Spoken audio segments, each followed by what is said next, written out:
네, 안녕하세요. 세계금융연구원 조영욱 센터장입니다. 네, 어제 시장이 반등에 성공하기는 했지만 시장 분위기는 상당히 묘합니다. 특히 화요일날 급락, 어제죠. 어제 시장이 상당히 강했음에도 불구하고 네이버 같은 경우는 9% 가까이 하락이 나왔고 오늘 역시도 7% 종가 기준으로 종가가 저가로 형성이 되면서 상당히 안 좋은 그림이 계속해서 좀 이어지고 있습니다. 물론 개별 이슈도 존재를 합니다. 미국의 당근마켓이라고 불리는 기업을 인수를 하면서 사실상 사이클이 괜찮았었던 시장이라면 어느 정도 이런 부분들이 괜찮은 투자로 반영이 되면서 주식에 있어서 프리미엄 효과를 얻었을 텐데 그러지 못하고 지금 같은 경기 침체 시기에는 오히려 디스카운트 요인으로 작용을 받고 있는 상당히 안타까운 모습이 나타나고 있습니다.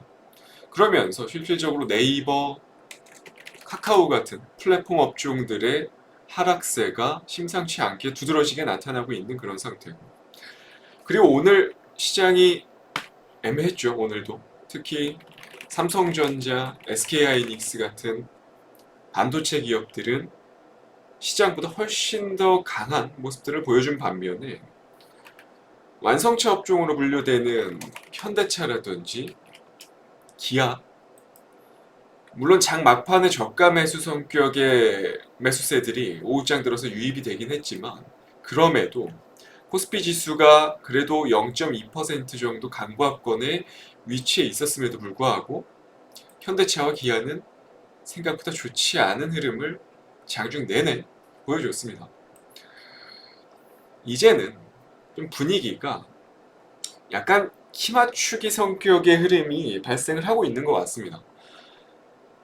불과 이제 얼마 남지 않았죠. 다음 주 삼성전자의 3분기 잠정 영업이익이 발표가 되는데 지금 시장에서는 불과 넉 달 전에 2분기 실적이 발표됐었던 그 시즌에 영업이익 예상치가 3분기가 17조 원 정도 수준이었는데 이번 3분기 영업이익 기준으로 했을 때 12조 원도 좀 어려운 수준, 한 11조 한 5천억에서 8천억 정도 수준으로 지금 책정을 하고 있는데 어쨌든 이렇게 좋지 않은 기사들이 계속해서 올라오고 있음에도 불구하고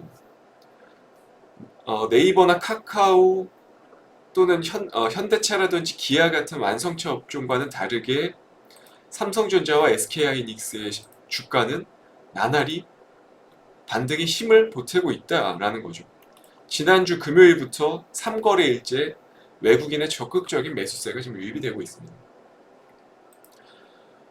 기대치가 많이 낮아졌다는 증거겠죠. 당연히 기본적으로 삼성전자 3분기 그리고 SK하이닉스도 마찬가지고 대표적인 메모리 업종에 속하는 삼성전자, SK하이닉스의 기대치가 많이 낮아져 있고 기본적으로 또 미국의 마이크론의 감산 소식 역시도 디램 가격과 낸드 가격이 바닥권에서 서서히 좀 올라올 수 있을 만한 그런 분위기로 형성이 되다 보니까 실적과 관계없이 주가는 올라오고 있습니다. 그렇다면 지금 현재 시점에서 사실 저희가 3분기 실적에 대해서 어떻게 좀 접근을 해야 될지 아마 많은 고민이 드실 것 같아요. 이번에 3분기 실적에서 어닝 쇼크를 맞는 기업들은 생각보다 큰 폭의 하락이 만들어질 가능성이 있습니다. 아주 다양합니다. 제가 시간 관계상 아마 다음 주 정도로 좀 나눠서 1부, 2부 정도로 좀 제작을 하려고 하는데 좀 피해야 될 업종과 오히려 이번 실적 시즌이 좀 기회가 될 수 있을 만한 업종이 극명하게 갈릴 거라고 저는 생각을 합니다. 어닝 쇼크를 맞는 기업들의 일부들은 아마 손을 쓰지 못할 정도로 심각한 추세적인 훼손을 맞을 가능성이 높고 반대로 이미 실적 기대치가 낮아져 있는 기업들 그리고 생각했던 것보다 훨씬 더 괜찮은 실적들을 내는 기업들은 반대로 분위기가 상당히 이번 3분기 실적 시즌이 변곡점이 될 가능성이 상당히 높다라는 거죠.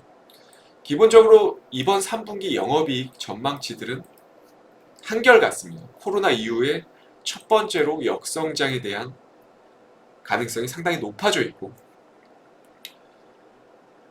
대부분 업종, 특별한 업종 가릴 것 없이 이미 가계부채라든지 인플레이션이라든지 긴축 기조라든지 경기 침체라든지 여러 다양한 복합적인 요인들이 악재로 떠오르면서 이번 3분기 대부분 국내 상장 기업들의 실적은 좋지 않을 가능성이 상당히 높다라는 거죠. 그러면 지금 현재 이 시점에서 어떠한 기업들을 좀 사고 팔고 해야 그나마 가능성이 있겠느냐. 물론 단기적인 관점입니다. 지금 제가 설명드리는 시기는 3분기 실적 시즌 딱 전후로 해서, 그러니까 한 11월 중순까지가 정도가 되겠네요. 대략 지금 이 현재 시점서부터 한 달 정도 내외 기간을 토대로 놓고 보면 일단은 단기간 측면이죠. 어쨌든 단기간 측면에서 보면 저는 2차전지 업종이 가장 무난하지 않을까 생각을 해요. 물론 저는 개인적으로 중장기 투자 관점에 있어서는 반도체 그리고 완성차 업종 또 하나 바이오 정도가 토픽으로 저는 생각을 합니다. 하지만 일단 이번 3분기 실적 시즌 전후로까지 해서는 관점이 좀 달라요.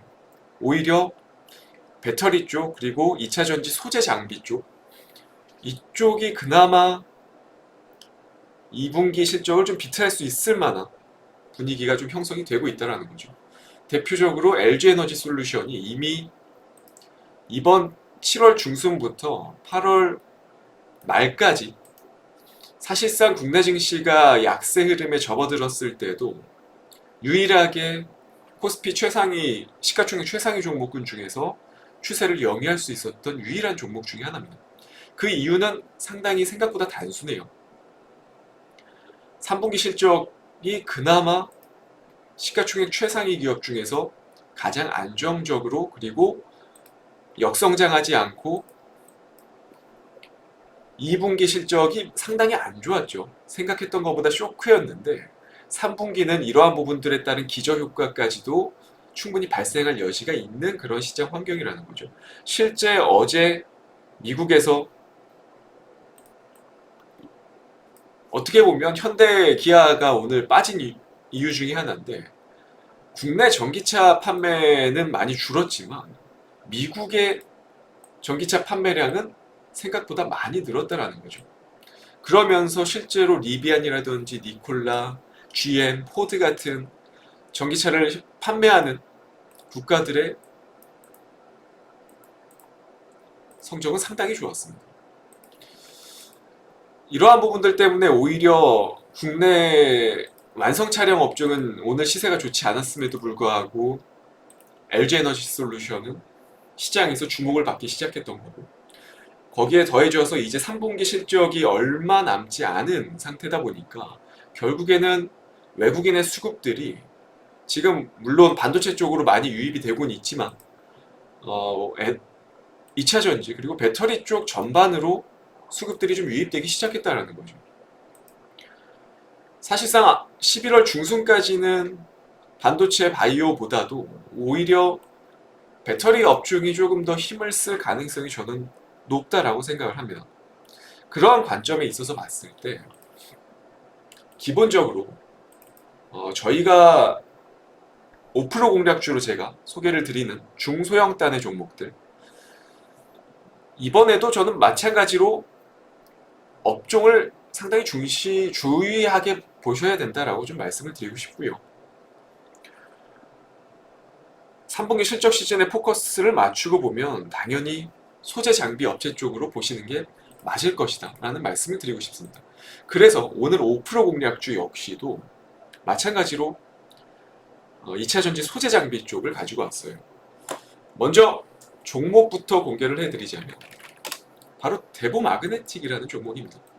아마 2차전지 쪽 소재 장비 다뤄보신 투자자분들이라면 익히 들어보셨을 거라고 저는 생각을 해요. 시가총액도 한 4천억 정도 수준으로 형성이 되어 있고, 사실 7월, 8월 요때 LG에너지솔루션이 힘을 낼 때 가장 밀접한 흐름을 보여줬었던 종목 중에 하나이지 않나 싶습니다. 여러 종목이 있죠. 이 시기 때 움직임이 있었던 종목들, 대주전자재료라든지 PNT라든지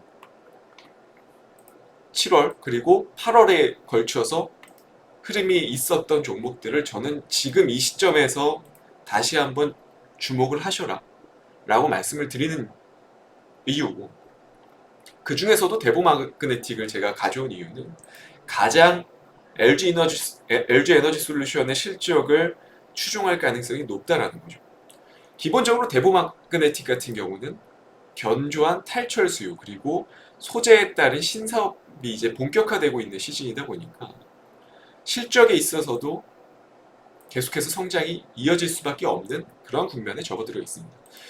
아까 보여드렸던 대표적인 경쟁 가능 업체들, 비교 가능 업체들, 대주전자재료라든지 PNT, 이쪽 기업과 재무 상태를 지금 현재 놓고 보시면 아시겠지만 왜 대보마그네틱이 그나마 성장 속도 그리고 주가 추이가 가장 안정화된 흐름이 보여지고 있는지를 확인하실 수 있을 겁니다. 지금 이미 1, 2분기가 지났음에도 영업이익 그리고 매출액 기준으로 했을 때 240%, 400%가 가까이 증가를 했고요. 시장 컨센서스로 잡혀있는 부분 역시도 하반기까지도 계속해서 성장이 이어질 거라고 생각을 하고 있기 때문에 이미 올해 기준으로 했을 때 영업이익 기준으로 300% 전년 동기 대비해서 증가가 이뤄질 생각이고요. 결국에는 대보마그네틱이 소재 장비단에 있어서는 한 차례 정도 시장을 좀 주도할 가능성이 좀 높아지는 분위기고, 지금 계속 지난달까지만 하더라도 폐배터리 쪽, 그러니까 리사이클 쪽이 시장을 주도하는 분위기였다면 다시 한번 LG에너지솔루션이 시세를 좀 발생하기 시작하고 그에 따른 밀접한 관련이 있는 소재 장비 업체들은 분명히 다시 한번 폭발적인 시세를 연출할 가능성이 높다. 그 중에서도 추세적으로 탄력이 많이 붙어 있고, 그리고 3분기 실적 시즌이 임박한 이 시점에서 장비단에 있어서 안정적인 현금이 창출이 되는 기업들, 그리고 추가적으로 소재 쪽으로도 사업 확정이 이루어지는 기업들, 그런 쪽을 계속해서 좀 주목하셔라 라고 좀 말씀을 드리고 싶습니다. 그렇기 때문에 오늘 추천주는 한 종목만 들고 왔어요. 사실 소재 장비 아주 많은 종목들이 있죠. 오늘 간단히 보여드린 대주전자재료라든지 PNT 같은 대표적인 종목들 제외하고도 한 40종목 정도 가까이 상장이 되어 있을 거예요, 제가 알기로는. 하지만 오늘 그 중에서도 대보마그네틱을 추천드리는 이유는 타이틀에서도 말씀드렸듯이 이제는 3분기 실적 시즌이 임박을 했고 그에 따른 LG에너지솔루션의 시세가 발생을 하기 시작했다. 그렇게 생각을 해보면 코스닥 쪽에서 탄력적인 흐름을 보여줄 수 있을 만한 종목은 저는 가장 안정적으로, 그리고 기대 수익과 리스크, 하단의 리스크를 생각을 해봐도 저는 대보마그네틱이 당연 톱픽이라고 생각해서 오늘 5% 공략주로 가지고 왔습니다. 잘 참고해서 확인해 주시길 바라겠고요. 저는 다음 주 이 시간에 더 좋은 정보 가지고 찾아뵙도록 하겠습니다. 오늘 방송도 시청해 주셔서 감사합니다.